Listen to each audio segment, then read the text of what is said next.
chống các sâu bệnh hại trên cây trồng cắt đường, bền với giải bình thường, cho đến hết từ đất khô ra đầu tiên.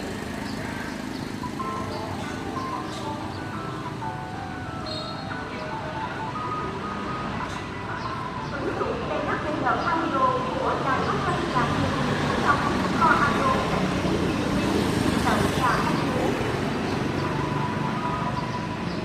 Nếu Internet bây giờ audio, người dùng sẽ được trải nghiệm nghe radio trực tuyến về các hãng 90,2 MHz.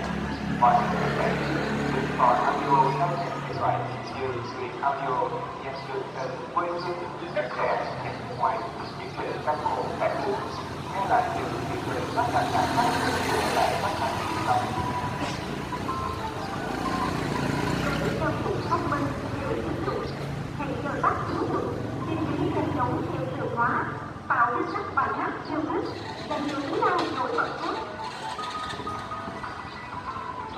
Quý khán giả đã có thể tải ngay ứng dụng THBL Audio như Google Play, App Store hoặc truy cập vào website www.audio.thbl.vn để nghe trực tuyến.